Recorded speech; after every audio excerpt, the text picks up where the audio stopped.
here we are. And what I'm going to put together, let me see if I can do it a different way than what I was planning on doing. Let's put together a slideshow that I could just kind of click through. Browse, bump, bump, bump. Application capture, audio, no audio, browse. A slideshow. I should have set this up beforehand, but I forgot all about it in all honesty. So let's grab all of our files. So I need this directory. Where are they coming from? This is going to make sense in a minute. It doesn't make sense, then we'll do something else. Okay, I believe these are all just Jawas, right? There's nothing in there I have to worry about now.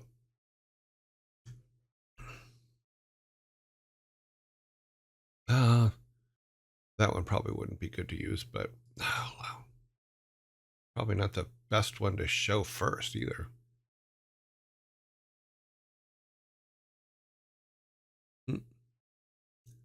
Okay, we'll not make them automatic. We'll turn that off. Manual. Use hot to. Okay. The worst one always comes up first, doesn't it? Let's stop that and click through that. Will it let me click? It will not. Okay, so that's not working. Let's turn that off.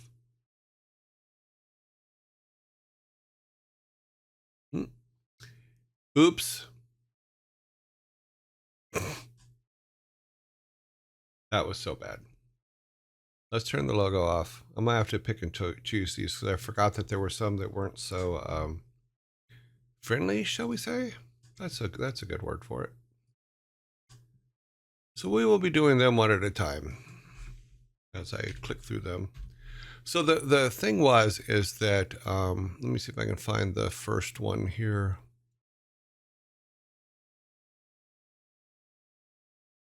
I think this one, I'm pretty sure this was the first one because we were playing a lot of Showdown. So this was the very first Jawa. And of course the size is off. This is what happens when you do things when you're not prepared. I didn't realize I scanned them in years ago this big. Let's make this 500 by 500. Make it 7.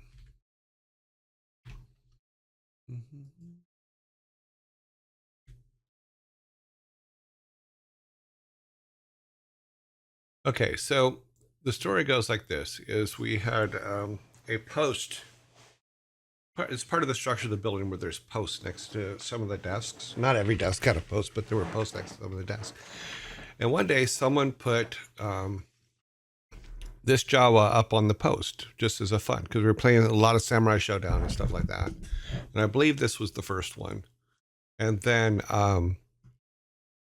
because artists are artists and they always love jumping into fun, there was a whole thing about people adding more Jawas to the list. So we got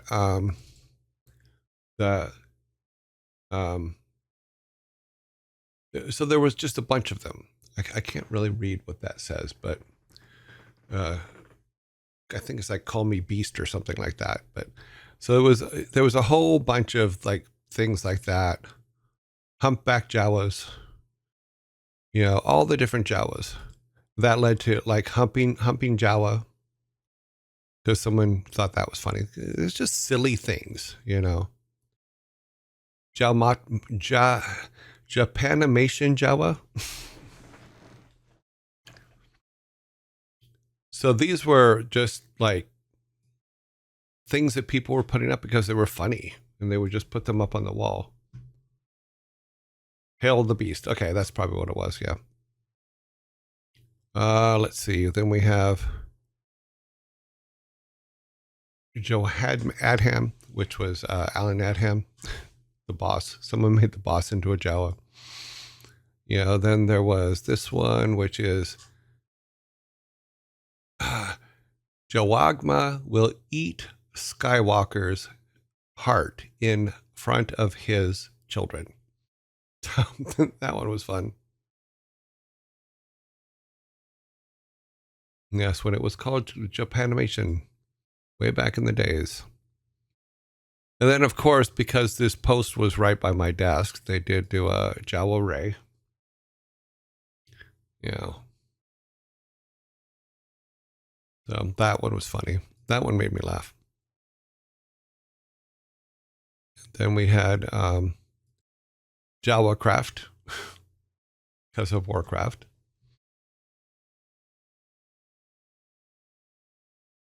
And then, of course, you can't get to work without your Jawasaki.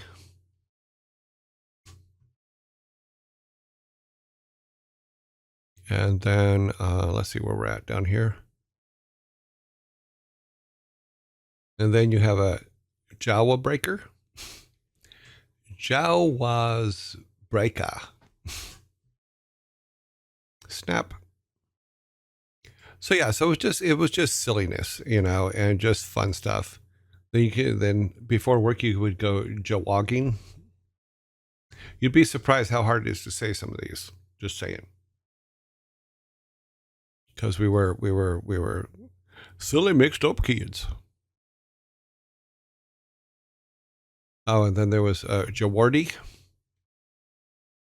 Because programmers in the room, and there's a lot of Star Wars references. Or Star Trek references, sorry. Wow. So you had to have a Jawardi. And then there was yeah, we're gonna skip that one. Okay. Then there's the McJawa. May I help you? Would you like droids with that?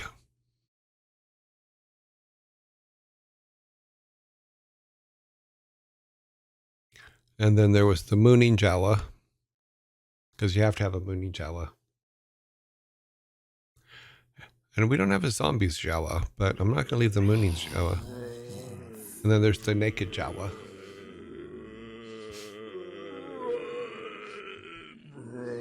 The Jawash your teeth. Something. Jawash your teeth. And this is what Jawas look like when they're not dressed up.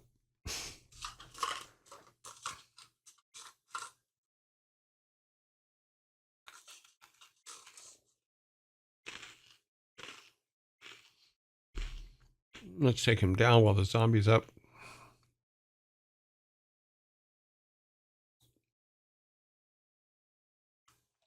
Okay, that takes care of snack.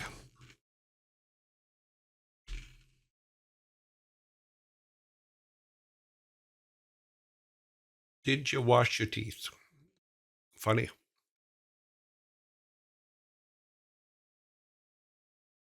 Yes, it is something like that. That is kind of how we were playing the puns on words. Punning the words. Only when it's punny.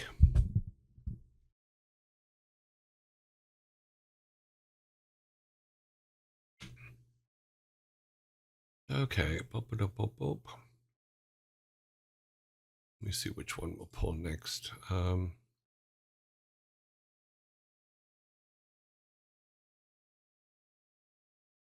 Just waiting for commercials to pass.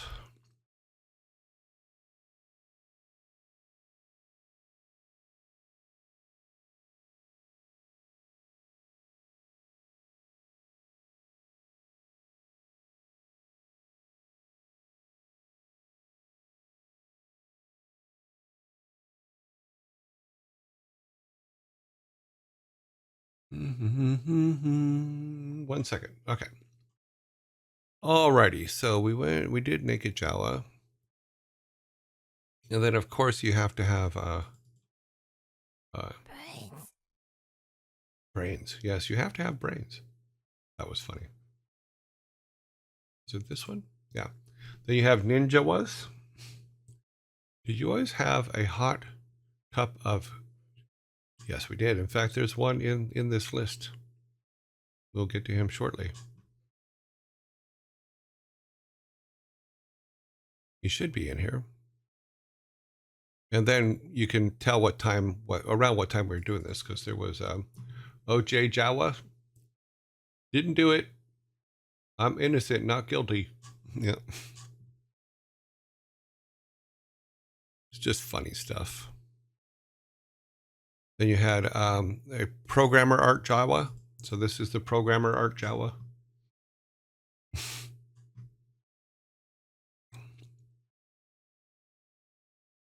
And then on the coffee theme, we have Juan Valdez. If those of you that you're probably all too young for the old Juan Valdez coffee commercials that used to be on TV like all the frickin' time. So they made a Juan Valdez. Did you always have a hot cup of? Yes. There is one, and I may have missed it. Maybe it's not in this list. Because there is a cup of Jawa in here somewhere, but maybe I don't have all of them. I may not have all of them. Because there is a cup of Jawa one. I just don't remember where. I just don't seem to have it in the directory that I found just now. And then there was the Roman Jawa, because Roman used to draw girls all the time. He did all the girls for Justice League Task Force. You know, and then Slave Driver Jawa. You must work long hours. It's the Slave Driver Jawa.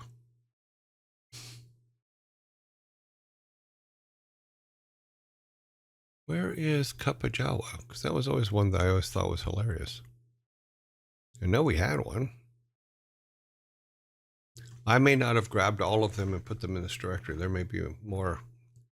But I had found these in one of my old folders at work, and then scanned all of them in for Metzen and sent them to him. We also put them in the 20-year anniversary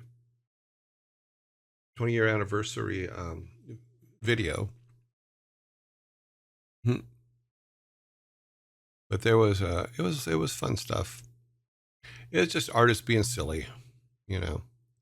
Like I said, there's a couple that are not HR approved and probably shouldn't be shown here, which I tried not to show, but I think one of them was shown accidentally. Sorry about that. But Cup of Jawa was one that did exist. I just don't, for some reason, I don't have it. I thought I had that one. Hot Cup of Jawa on your desk. Okay, let's see. We are over here doing over here things. So welcome to Game Dev, where all of your troubles get magnified by 1,000 times. So I want to talk a little bit about the concept art thing that Savvy put out. And what we did with it last night is we decided to make a much wider net for concept art. And so what we did is this, is I gave a quick call over to Jason and just asked him if we could post on his Discord the call for concept art for the Steampunk Vikings look and concept, you know. And he agreed. So Savvy and myself and Cronus had a small meeting last night. Mostly it's them meeting, me just doing introductions and stuff like that. You know, and so what we're going to do is this, is we've already started the call for concept on our Discord. Now tomorrow, at some time tomorrow, and I think it's 1 p.m. 1 p.m.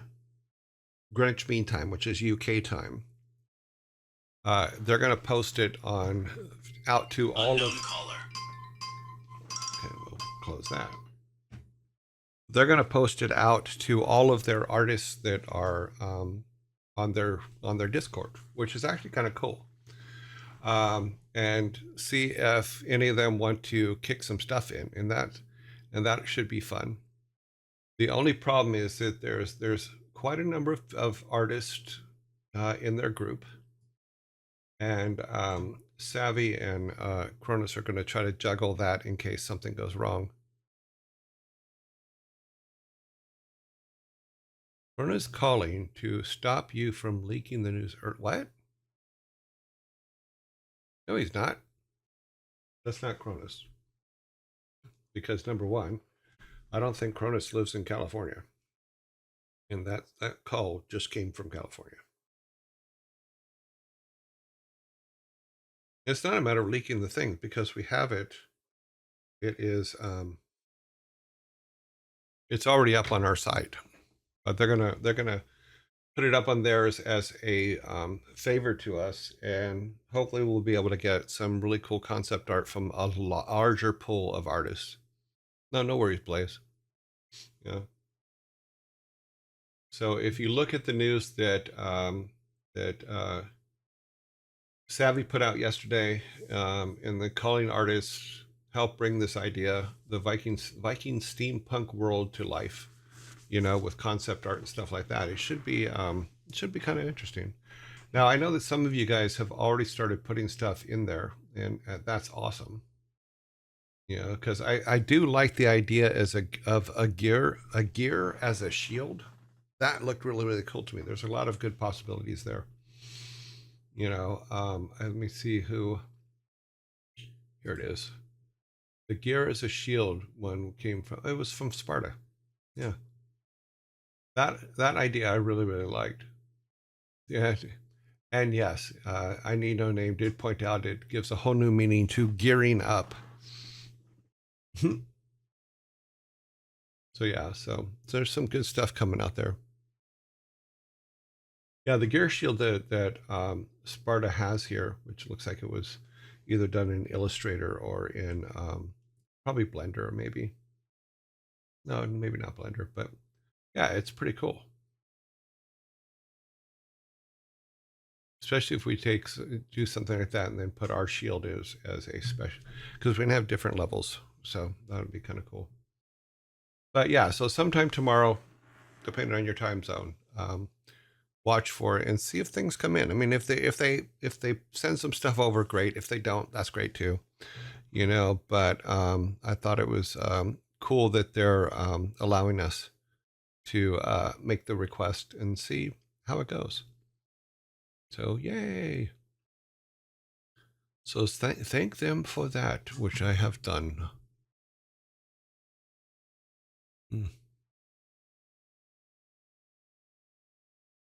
Okay, so that is what we did yesterday, and so we're gonna hopefully get both from you guys and from whoever decides they want to participate in there. And I will be, for whoever does participate, I will be putting together credits for concept arts. And to keep things fair, I will put them in alphabetical order. Not in order of importance, but in alphabetical order, which is something we learned. Keeps a lot of arguments down later. So, yay. Anybody out there? Nobody's talking.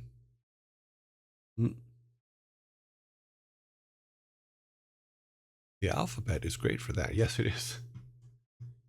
It saves a lot of hurt feelings. And if you say up front, this is why we're doing it.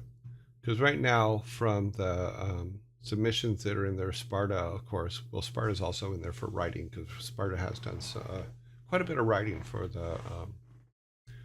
for our little game project. So yeah. Yep. It would be dope. I thought that was the standard way things would be done. Yeah.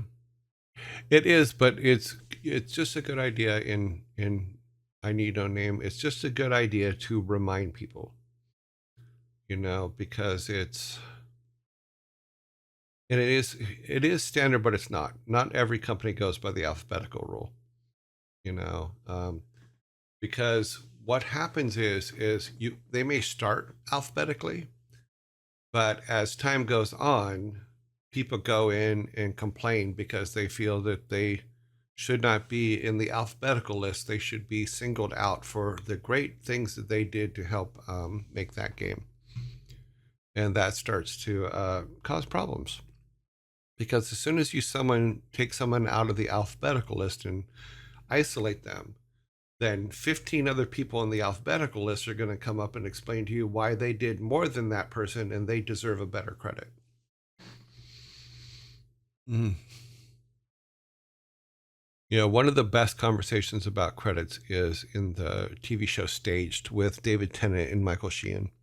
The first two episodes, they talk about how the credits should be, and it is absolutely brilliantly hilarious and is a funny way of how it's a funny way of how horrible figuring out credits is. Yes, when the ego becomes before the teamwork moments is exactly it. And it gets bad. I have said many times on the show that the biggest fights I had ever seen, other than the in the moment slug that guy fights, the biggest arguments, biggest tantrums, biggest just flailing I've ever seen has always been over credits and how people are credited. But why do it if I can't feed my ego? Well, there's a difference between your personal ego and your team's involvement. One of the things that I always say to my teams is this: is if we succeed, it's your fault. If we fail, it's my fault. And I think that's the best way managers can look at their teams. Teams don't fail because they're not any good. Teams fail because they weren't given the right directions, they weren't given the right information, they weren't, any number of things.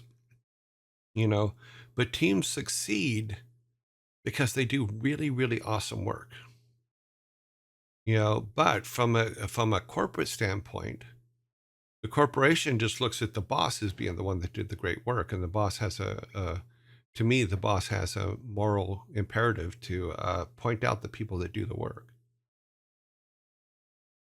Yeah, but I've because I had told the team when I went to the UK, I told the team there the very first time we stood up and talked to each other, as I said, look, my career is not going to change because of the work I do here. However, if I do my job right, your career will. Because they were all just not beginning, but they were all very, very young in their careers or very, very early in their careers. And if we did it right, their careers would catapult, into the upper echelons, but it wasn't me being egotistical or anything like that. It's just nothing I did there was going to stand out in my career, and change what my career already is. It just wasn't going to. But theirs would, and that's what that's what I wanted to see, and that's what I did see. I went there and I built a team. I said the first week, I said, look, I'm going to consider it a success if the team gets to the point to where they don't need me. If the team gets to the point that they do not need me, I've succeeded. And that's what we did. And the two leaders that I left in charge there were phenomenal, and they just needed the right manager to protect them and grow them and be able to get enough information to share their value with the people above. So I think we did a good job there. I can't really understand the thought process as long as it's not an ins- an issue of not being credited. Who cares? Blaze, until you've been in the discussion about it, it's really hard to explain because there's many reasons why people argue about their credits in games, and there's ego's just one of them. You know, it gets it just gets silly. Like I said, if you can get the first, I think it's the first two episodes of Staged, they touch on the credits just for their show where there's only two of them in it. And who gets higher billing, and it just cracked me up because I've seen those arguments over and over again. Everyone worked together, yes. Everyone gets credit, yes. Can't understand anyone arguing over getting the name a few places higher on the screen. You can't because you haven't been in the situation, I don't think. When you've been in the situation, you'll understand it. It's very hard to explain.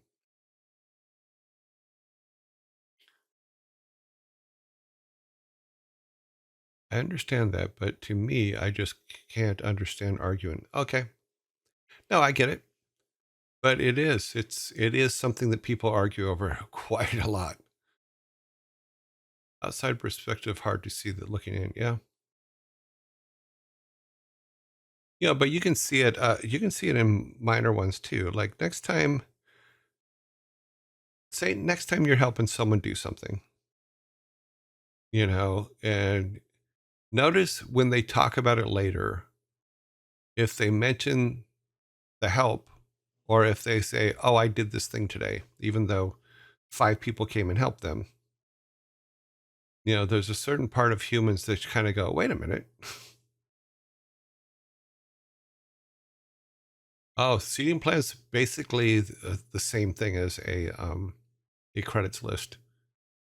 Because if you do a seating plan, say for a wedding and stuff like that, and specific people are not put at the proper tables to the bride and groom, it can be quite hairy, and they can be just vicious about it.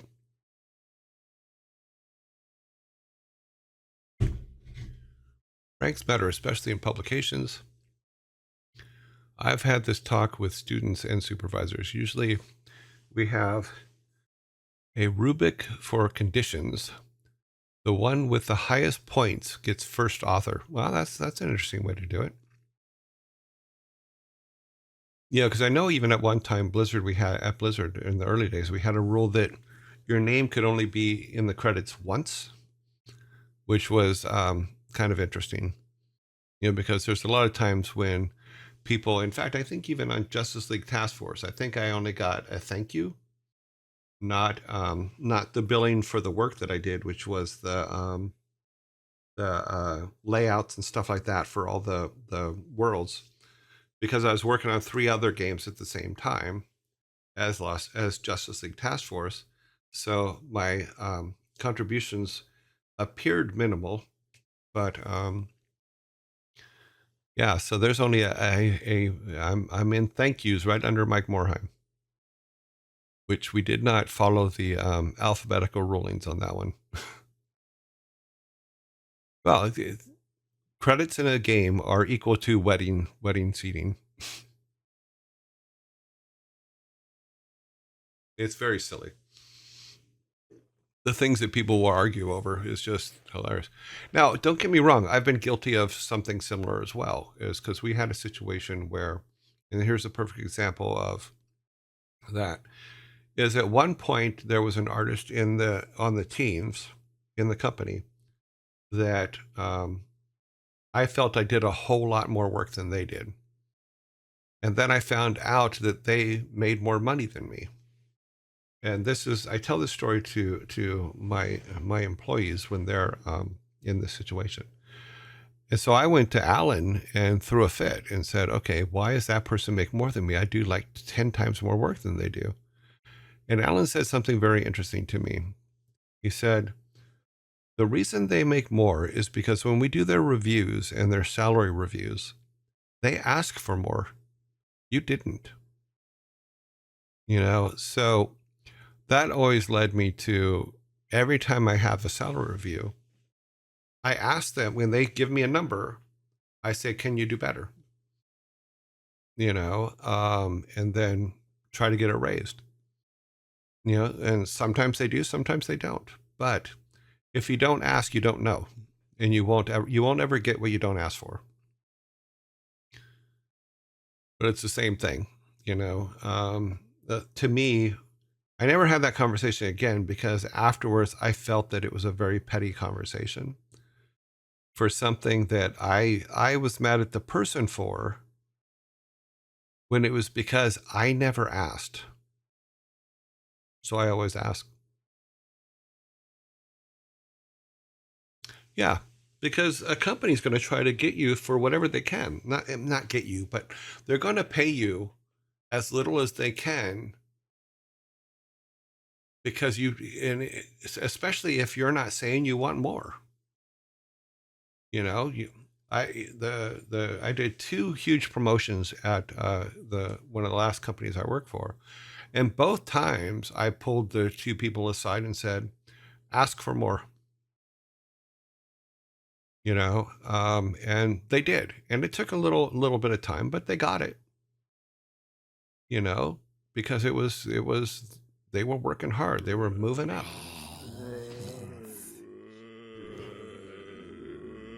Yeah. Worst case, they just say no, and you go, okay.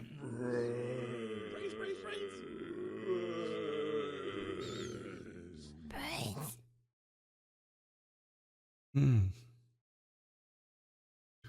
Worst case, they say no. Yes. Best case, you get a raise. Yep. Yeah, more than likely they're giving you a raise anyway, so it's just a matter of now. Okay, what are the final numbers? But I always tell people now to always ask if it could be better. Can that raise be a little bit higher? And in all honesty, I don't say go in there and justify it and argue and all that. Just say, I would really like it to be this, you know, because the first offer for any raise or any promotion or anything like that is a first offer. It's not a final, you know. So ask for more. Always ask for more. Plus there's a certain amount of self-esteem growth you get from being confident enough to ask for more before it becomes a problem.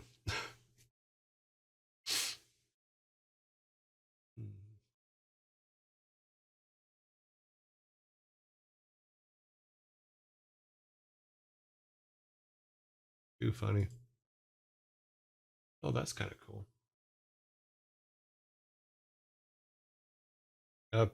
You guys have been putting up in the our game suggestions and stuff like that. Some of the concept art put together by the AI. Some of it looks pretty cool. We'll see how it goes. Ad should be finished. Goodbye, ads. Where are we at? Okay. For some reason, it's taken longer for the zombie to actually leave the screen, because it used to say ads are over and then it would disappear immediately. Now it takes a couple seconds. Same thing with the startup. Yeah, maybe there's a delay in there that I put in that I forgot about. Let me go look real quick. So yeah, so in negotiations for your salaries and stuff like that, whatever they offer, always ask for more. You know. Oh, I put a delay in there. There shouldn't be in there. That is why. Take that delay out. I put it in the other one too. No, I did not. I put it in that one. Okay. All right. That fixes the zombie. The first offer is always low. Your boss is acknowledge the work you're putting in, but are still or under pressure to pay you as little as possible. A lot of times, just a little push back is all you need. And that's exactly it. It's a little pushback. Yeah, it's not like jump up on the table and demand 20% more or something like that. No, it's just like, you know what? I completely appreciate the number you've put in. Um, can we go a little bit more? Or even just say, if say there's a number of, we'll say 28,000 is the number they're going to give you. Coming back and saying, can we make it 30, 35, or between 30 and 35, give exact numbers. Sometimes that can actually help you get far away. This has been something I've questioned when planning on doing freelancing. But how do you even gauge how much you should ask? You have to look around. For freelancing, it's completely different, because more than likely, and I'll use composers, or like music composers for this one, is if you're freelancing, you should have a set price, because some of the best composers out there, they're getting anywhere from $2,800 to $5,000 per finished minute of music. And that is written, mixed, arranged, all that stuff. But for a finished minute is about 28 to 5 grand. Some are even much higher than that. So having as a freelancer saying for logos, my set price is X. For concept art, my set price is Y. You should have a set range for those things, and then don't falter from them. Especially if you do really, really good work, there's no reason to go past that. But knowing the value, because basically what you're doing is, yes, your price may be a little bit higher than if they had someone actually do the work in-house, but actually not, because if they have the guy in-house do it, they're also paying the insurance, the all of the tax stuff, everything else. They're not doing that. But you do have to pay your taxes. So when you put your price together, your price ranges together, just remember to include the taxes you have to pay on it and stuff like that.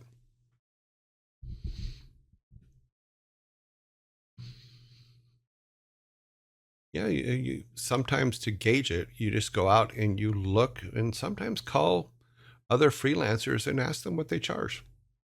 It doesn't hurt. You can even do it in a situation as you were thinking about getting some logos done or something like that, and you're trying to get a price range. But I would always go to people that you feel are equal in quality, which is really difficult, but you feel are equal in quality to you, or that you just admire as workers, and see what they're charging. And the majority of them will tell you. You just ask. Because there's a couple composers that I would have loved to be able to use to write the music for our stream here. In fact, we'll be having some soon, but I can't afford them. Honestly, I just can't afford them. There's no way around that one.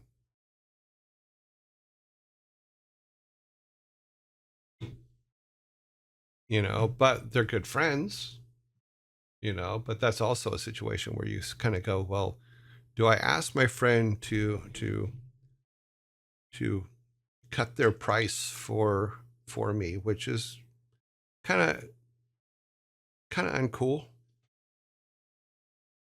But by the same token, they can also help you find someone in the price range that you can do, because they do know a lot of other composers and stuff like that.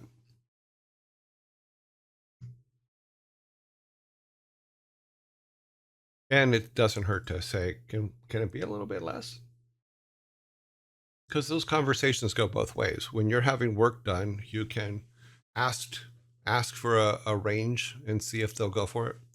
Or if you're doing work, you can ask for a range and see if they go for it.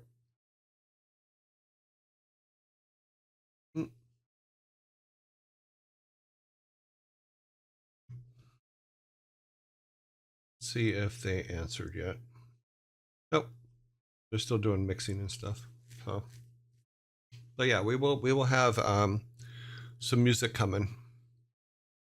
Privateer Frank, I have to pop out from lurk mode to say that the steampunk Viking idea is a great and fresh concept. Yeah, we'll see how it goes. I'm looking forward to what comes from it. Yeah, because we're gonna get a. I'm assuming that out of the number of people that will be exposed to our request, we're gonna get something. Personally, with that, I see it as if you're coming to a friend that does something professionally, be prepared to pay full price. Yeah. If they demand about giving you a discount, that's one thing. But as their friend, it feels kind of scummy to me to just expect, yeah, absolutely. Because here's my thought on that. My friend has nothing to do with my employment. What I do for a living has nothing to do with my friendship. And if it does, then I have the wrong friend. You know, when I was talking to people about the music, you know, I was saying, you know, I know I can't afford you, but do you know, can you help me find other ways? You know, and they were very helpful of helping me find other ways. But by the same token, they held true to their cost basis of what it is that they charge. And I completely respect that. I would expect you to pay extra as if you pay cash price and add some stuff to it like beers or food. Usually friend stuff. Yeah, I mean, you could still do that. It's like, I know you're working on that, but here, boom. The one thing you never do, never lend friends money. Never give friends or family money. Well, let me rephrase that. Never give friends or family money that you expect to be returned. Just consider it, if you give them money, that you've given it to them and you'll never see it again. You know, it takes a lot of stress off of those relationships and keeps you sane.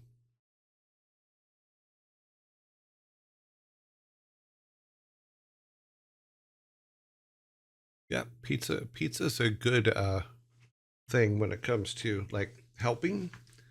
But if you're stepping into their business world, you have to be equal to the customers that they have.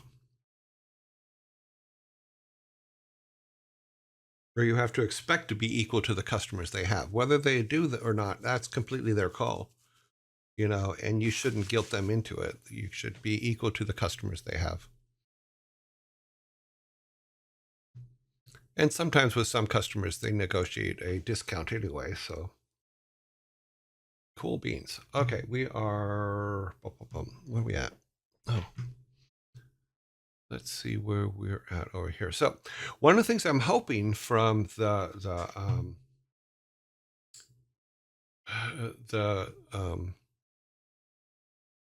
concept art is that we start to get a look and feel to what it is we're trying to accomplish. Some of the stuff that you guys have put up, even the stuff that was made by the AI that I showed you guys yesterday, or that we've been using here and there. Someone's put up a couple images here. Let me see if I can get them to full screen here. That I kind of like the look of. Let me see if I can find. Here, let's put that up. That would be down here. Let's see if we can get this. Yeah, so this one I kind of thought was cool. Let me get the logo out of the way. Oh, logo, go away. So this one I thought was kind of cool because it's a really good blend of both, kind of. I mean, I think that the long coats are probably a bit much, but the look and feel of it, of the rest of it, is actually kind of cool. Oh, that AI just cannot do eyeballs to save their life. And somewhere here there'll be she only has 4 fingers on this hand, if you count the thumb. So yeah, there's always those kind of things that always make me laugh. But I actually like that image there. Let me see what the next one was.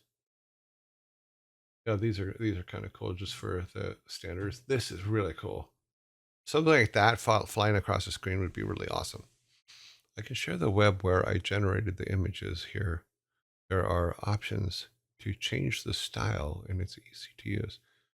Oh, it's funny because it looks like the program we were using yesterday. If it isn't, that's cool. Yeah, put it up so people can check it out. That's awesome.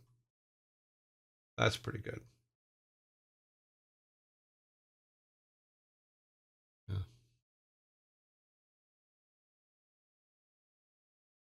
yeah, these things are pretty cool. The contraptions are actually quite awesome. Oh, that's a pretty good, cool little town. Yeah, that style is actually pretty good.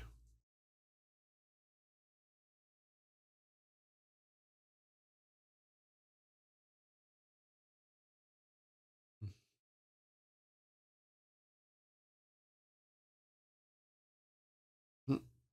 Can't fix eyes to save its life. Yeah, so those are some that were put up by you guys, and they're pretty good.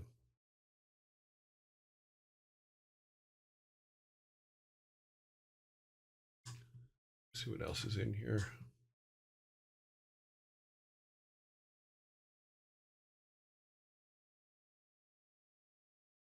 Also, Pirateer Frank, are you saying that the ones that you put up were not done by the AI that we were looking at yesterday? Because they look kind of similar. Similar is a good word. Let's look at Sparta stuff that Sparta put up. So, ah, so yeah, that has some possibilities. Yeah, the whole gear thing kind of look. Oh, that one's cool. There's your apothecary. I like the shoe on his head.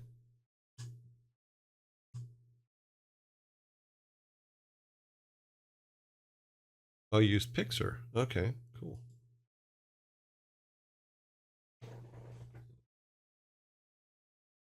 It looks like he has a hole in his finger. Hmm. That's a ring finger. Haha. He's got a ring finger.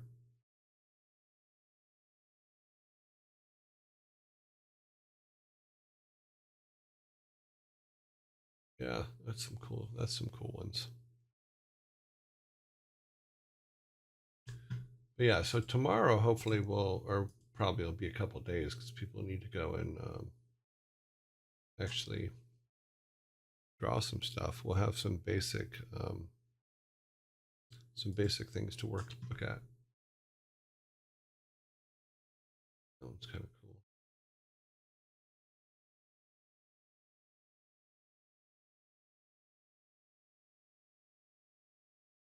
Oh wow. Yeah, I really like that. And then connecting the shops like that, that's actually kind of cool. That's kind of awesome, actually. Actually,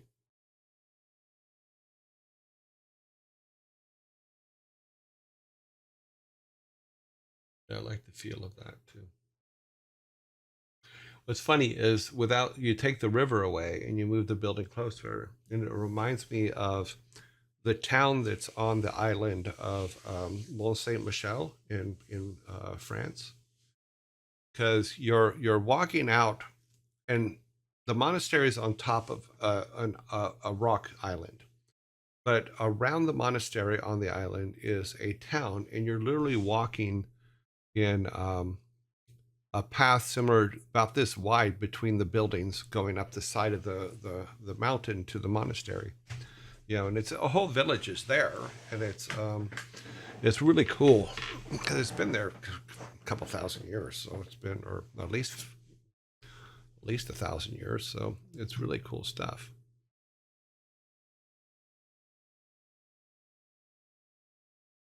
Yeah, I got my finger entered in the war, lad. That's pretty good. I also like this.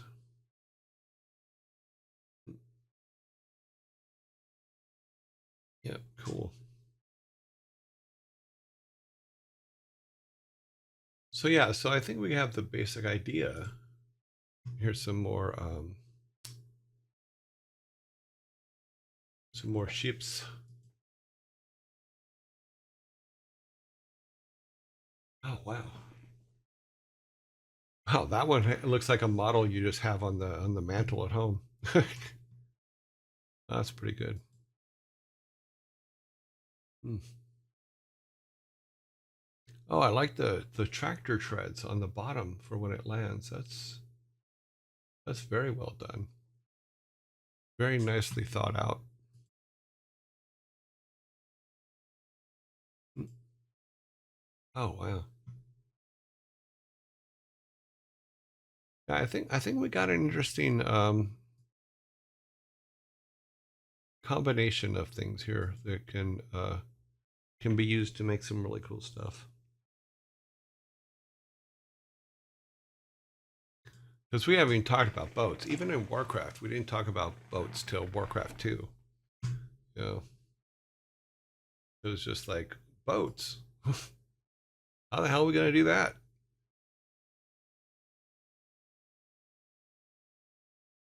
Let's see what else is up here. Looked at all that.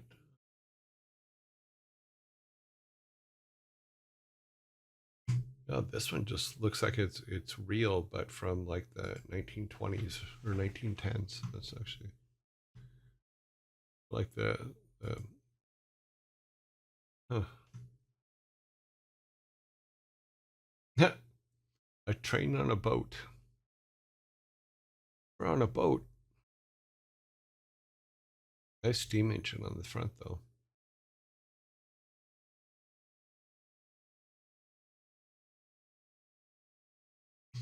Mm.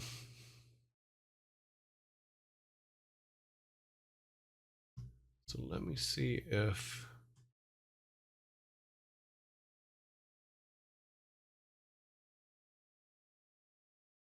So when we were talking about the gear as shield earlier, this is the image we were looking at. It's actually a pretty good idea for a shield. Yeah, because you could also sharpen these a little bit even, for so that you can use the shield as a weapon as well.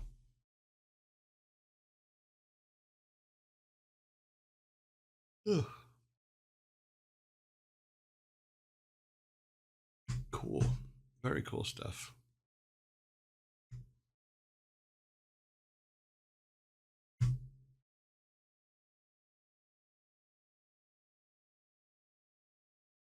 Yeah, so please keep throwing some ideas up there.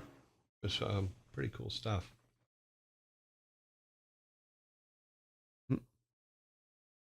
Got his fingers done shot through.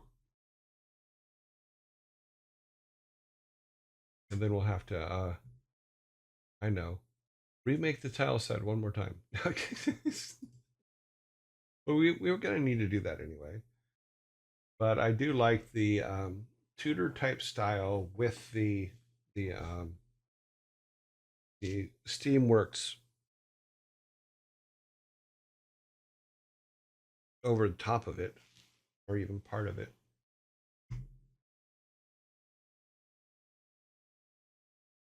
Sorry, guys, I'm real tired today. I apologize for not being out of it.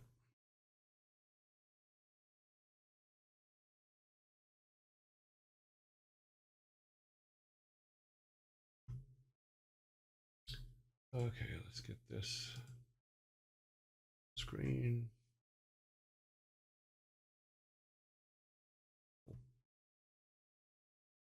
Yeah, so if we turn the tops of these of our tile set, let's go to our tile set here.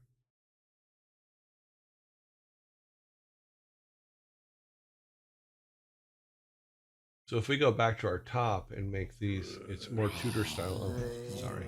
Wait. Oh. Yeah, it does look like a wind turbine, but I believe it's supposed to be, that one's supposed to be a spear, but with a revolving top, which could be interesting.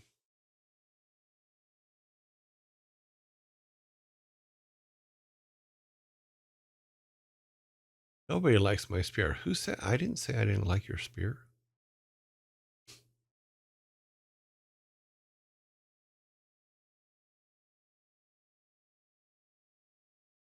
That's what my wife said. Oh.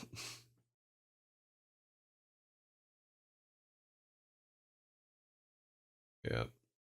Yes, yes, yes, yes, yes.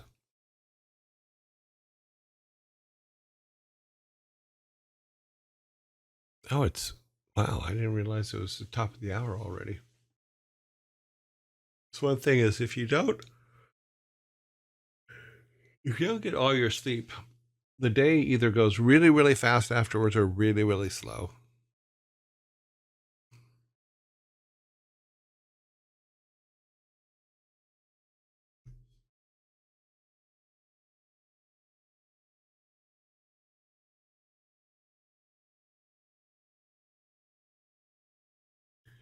Really, really fast or really, really slow.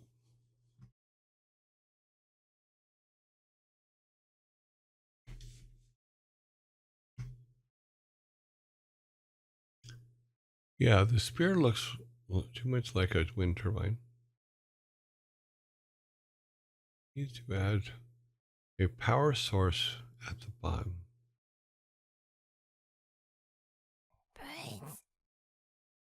Yeah, it's a steampunk weed whacker, but it's blades, so use it on humans. I've never heard the phrase "top of the hour." Is that British? No, I think it's a pretty common phrase, isn't it?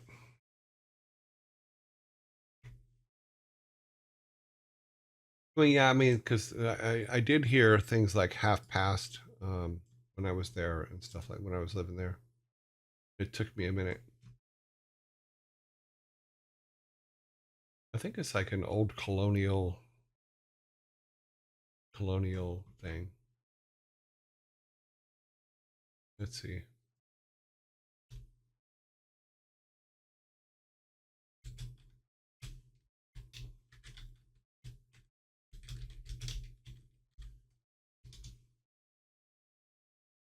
Oh, top of the hour refers to the beginning of an hour, like 12 o'clock, 1 o'clock, 2 o'clock, etc., and is a common phrase in radio and news broadcasting. Okay. According to Merriam Merriam Webster. I don't know if it's country oriented, but I guess that's what radio. I guess that's what radio guys used to say. Hey, we'll be back with Aerosmith at top of the hour. Until then, here's some Queen with Bohemian Rhapsody. Upgraded from the wind turbine to the weed whacker. Going up in the world. Well, I would say weed whacker for whacking humans.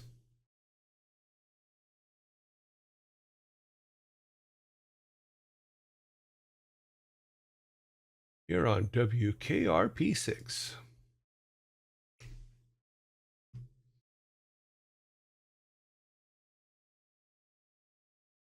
It's so funny how good he looks there, but he doesn't look that good when we're using him. Oh.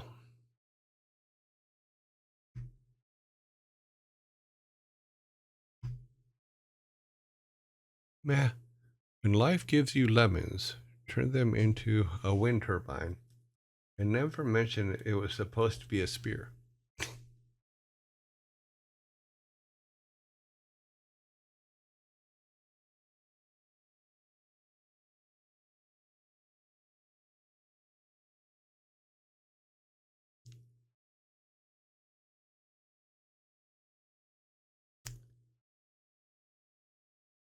You will survive. You will survive the wind turbine. Yeah, so if we can just do basic designs for that, I think the stones actually can be kept. Just smooth them out a little bit. Yeah, the whole house design has to be changed. And then what we can do is we can build gears for adding stuff in. Things that can be put on in. In fact, we could probably even animate them to where some of the gears are turning at times on the buildings. Or if you open a door, some gears turn and you hear gear sounds when the door is opening.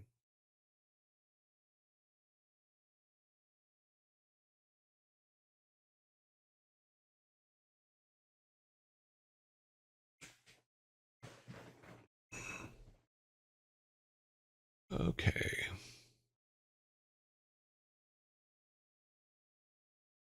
Okay, so we have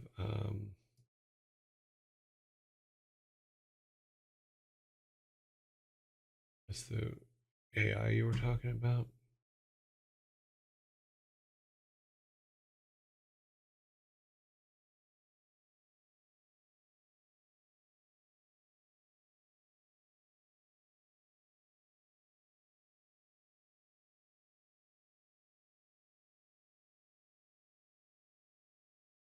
Okay, that is all cleared out.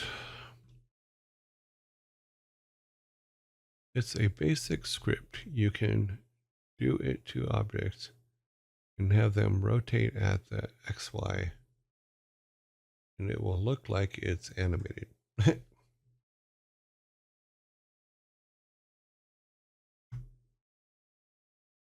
True that.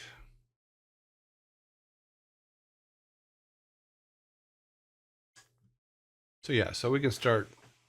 Like I said, we're putting the timeline for the concept art at I think it's 2 weeks. I think it goes till the 8th, April 8th. And then after that, we won't take any more, but we will keep lists of everybody that puts stuff in, everybody that has some good contributions, and be able to share them. Let's see, that's still running. That's still running.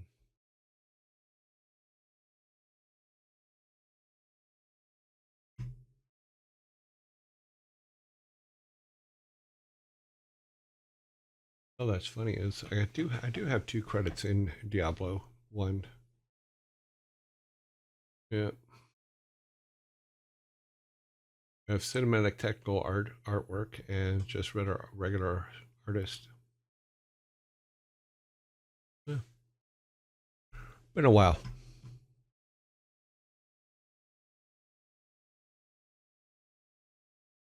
Have to head out. Oh, Blaze, thanks for hanging out with us today.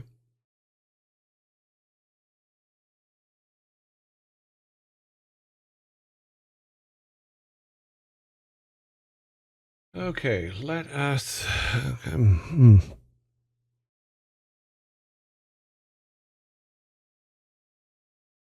Sorry, my brain is right now Jello pudding.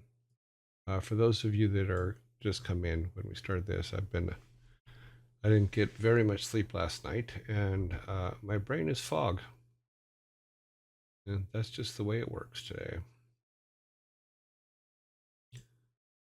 But I am looking forward to having submissions for our our concept art for our Vikings. Or interdimensional steampunk Vikings. Interdimensional? Yeah.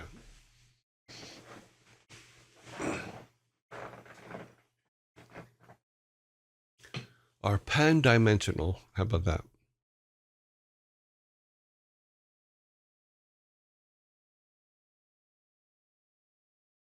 Low battery mode and save power mode. Your brain is at 3%.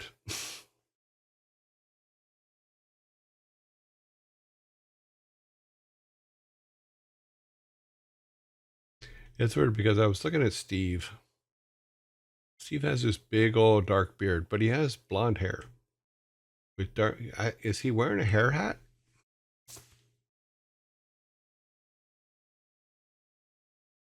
It looks like he's wearing a hair hat.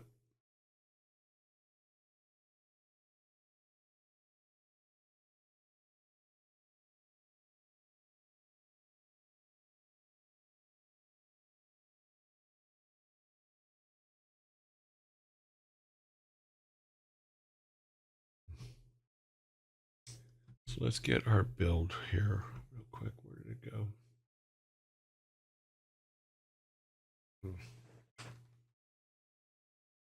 Because that'll change the design of our town again too. We can actually build buildings on top of each other, so looks like they were trying to save space.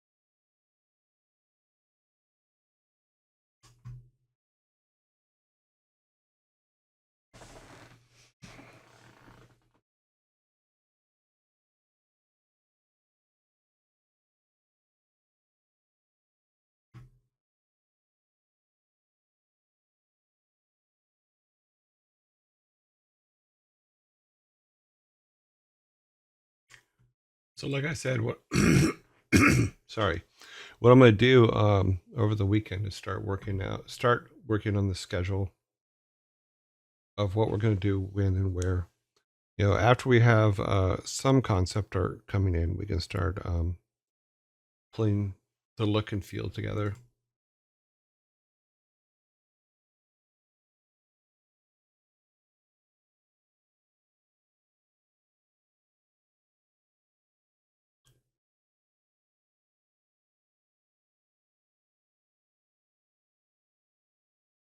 Little gloopies.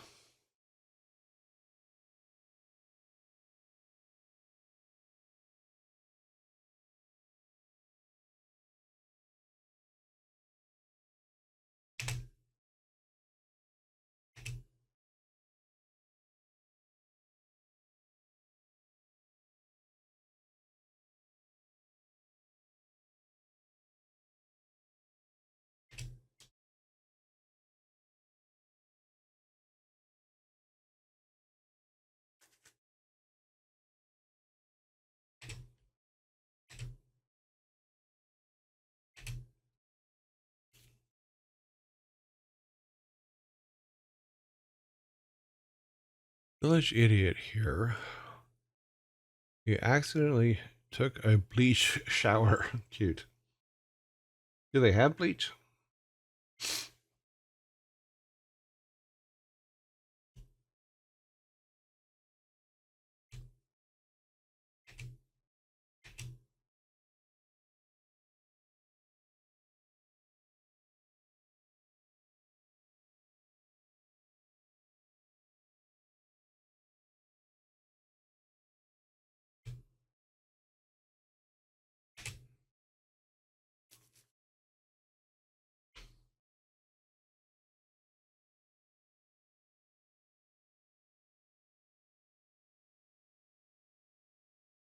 Yeah, don't try this at home. It's not the same kind of bleach. And it will mess up your eyes. And it smells horrible.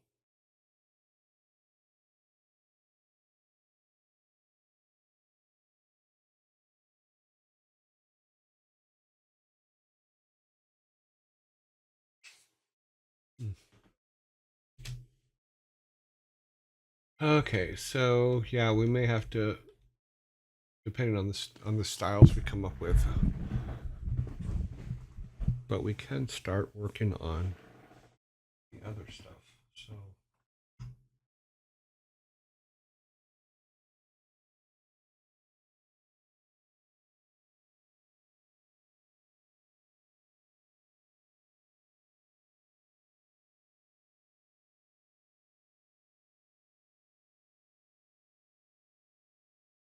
that's what I'm looking for.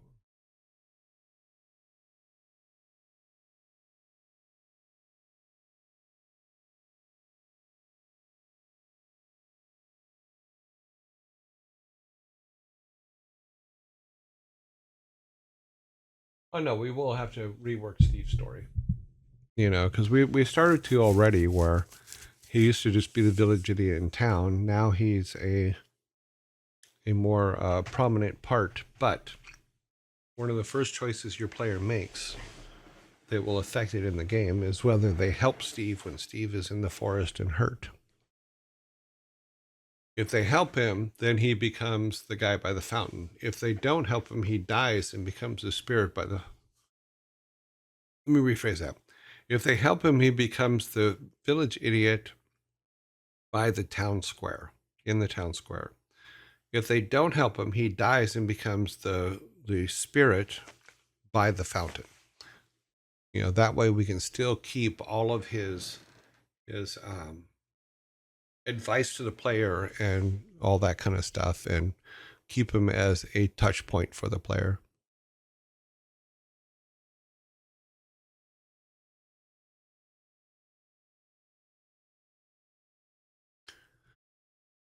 Hmm.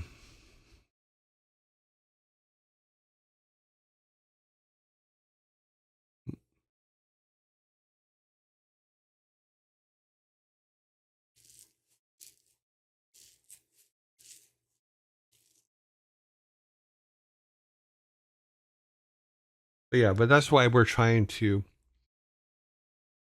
The reason it's important that we set time and place and all that. So we know Vikings, we know steampunk, we know in another dimension.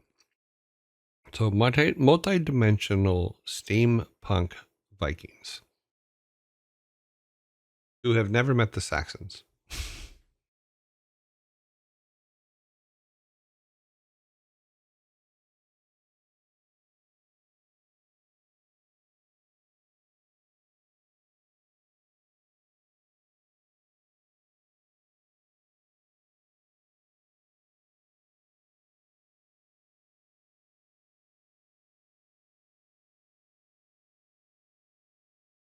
Well, it can, Sparta.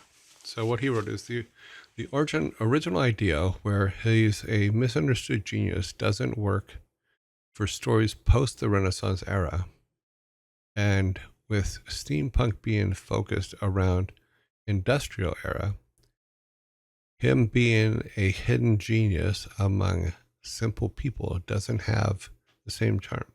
It can, and the reason why is because if he dies, then it's a mute point. However, if he lives, you know, somebody had to come up with the ideas of how all the gears work and all that other stuff, and he could be that person, but he could have worked in his mind. He could have worked past the simplicity of that and started making different things. Like say he found sand and was able to figure out how to do silica or something. It's hard to say. Yeah, say I can't say it three times fast. I can't even say it one time once um, at regular speed because my batteries are completely running dead here. Okay, because yeah, Steve is he's in there, you know, but he can still be the village idiot and be the guy fixing stuff when things break. Reminds me of, and there's several sci-fi shows that did this over the years. where they go to planets where generations of people haven't had to and don't know how to fix the stuff around them because the people that could fix it died off long ago. Maybe Steve is like the last one since they came to this dimension. He's the last one that remembers both the old ways and the new ways. Or that his grandparents taught him how everything worked, and nobody else really knows how. From a finite perspective, not from every perspective.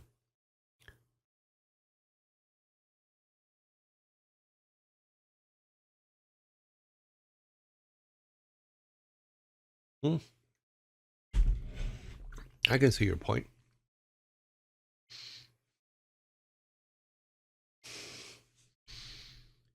Take that down.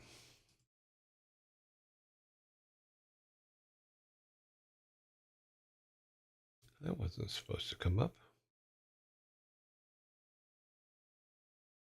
When did that get changed? Okay.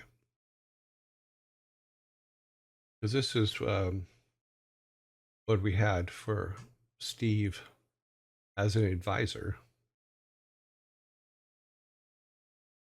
Ancient technology could be cool, like the weapons we find were in legend and could just be really advanced. Yeah, I mean, it's the whole thing. Like, if we look at even what's going on lately, and I don't know how factual this is, I just superficially looked at it. But the whole thing about now they're claiming that they found a whole small city underneath the pyramids in the desert in Egypt. That's fascinating. Especially if it's using technology we don't know about. If it's really there, what if it is there? And what if it is the size that they say it is? I mean, number one, why'd they cover it up? What happened? But I've always been fascinated by ancient technologies and how did they do things and things like that, because it was never, a just a foregone conclusion that they did it. Everybody always believes, oh, their ways were much better than ours. They're all died away and nobody can find them, right? Does that make it better? At least that was always my thing. Is I don't think it technically made things better because they're dead. But by the same token, we humans have a tendency to invent ourselves into trouble. Is that a good way to put it? I'm sure that even the people that did the pyramid stuff is at some point someone said, here, hold my beer, and did something stupid. Cities got buried in ancient Egypt constantly. Sandstorms were brutal, still are, but we have better ability to fight. Yeah, it's like 2 miles, and people are saying it could have been like a battery or something. Oh, I haven't even heard that theory yet. Because like I said, I've only heard very little of it, and if that's a battery, that's actually, to me, that's kind of cool. But I like silly things like that,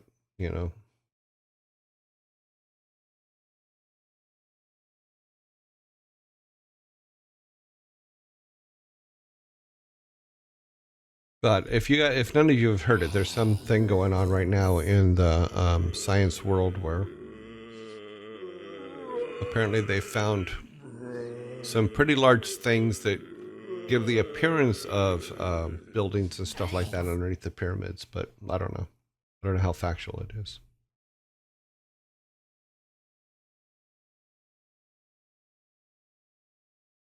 I'm trying to remember the name of the old Egyptian professor that used to run all of the Egypt stuff. I'm trying to remember, what was his name? He had a very like memorable name, but I haven't heard it in like 30 years. So, but he was the guy you used to have to go to get permission to go into the pyramids or to move a mummy or any of those things. He was the go-to guy for all that for quite a while.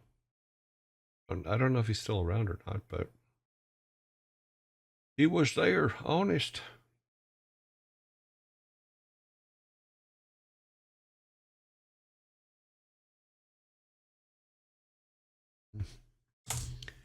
Zombies, zombies, zombies. Yes, that's the one. Very nice, Sin. Thank you very much. That I believe is his name. Let me see if I can get a picture of him to verify, but that sounds familiar. But he was in charge of all that stuff for a long, long time. Like I said, I don't know if he's still around, but yeah, that's him. Looking at the picture, Zahi Abbas Hawass is an Egyptian archaeologist, Egyptologist, and former Minister of Tourism and Antiquities. Yeah.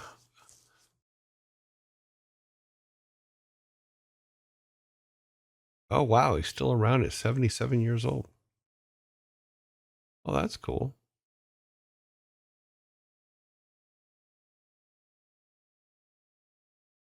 Yeah, it looks like he's still around.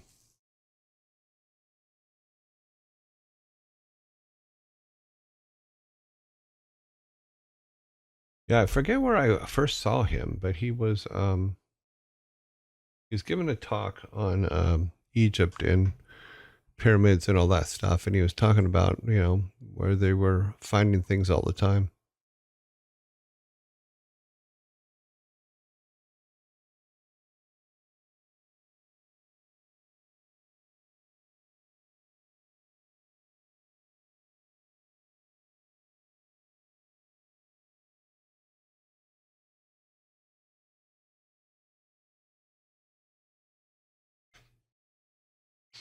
It's never the point if you just know something about more, if you know how to find the answer. Yeah.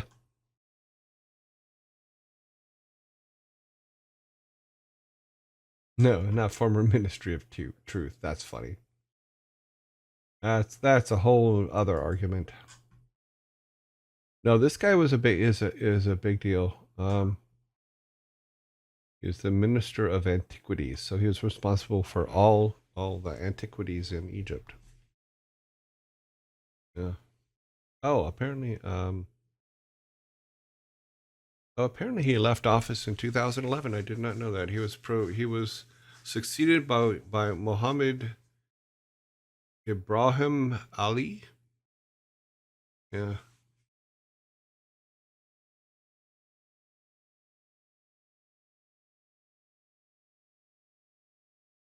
But yeah, I was he was always very in the shows I saw him in and things I saw him in, he was always very excited about it.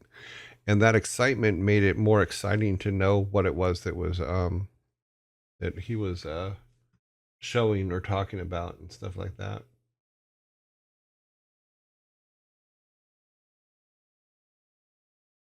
And it's also funny because he used to look like when he was younger, he looked like one of the producers at in Cinematics years ago, Scott Abeta. He looked a little bit like Scott Abeta.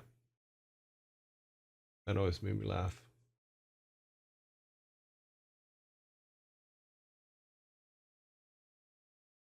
But he's written a few books apparently.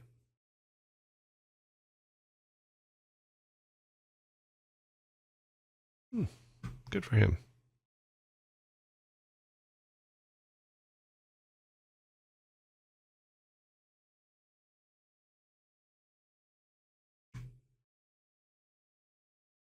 Hmm. Okay, let's go ahead and. Uh, oh, I didn't realize I had that up on screen. Sorry, guys. I was screwing around, got caught. What? I don't know what you're talking about. It's gone. Yeah, I need sleep.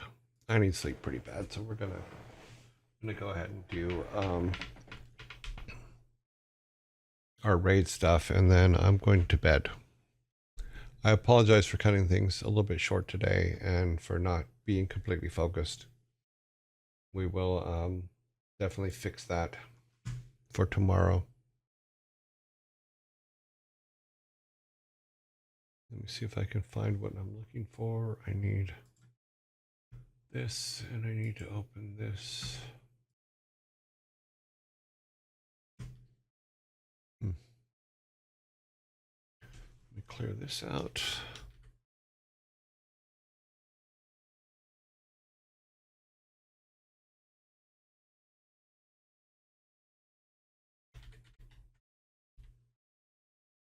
Anybody?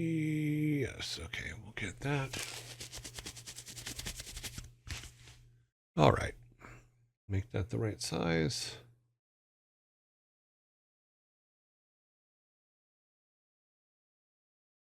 So be ready, because tomorrow I'm probably going to apologize.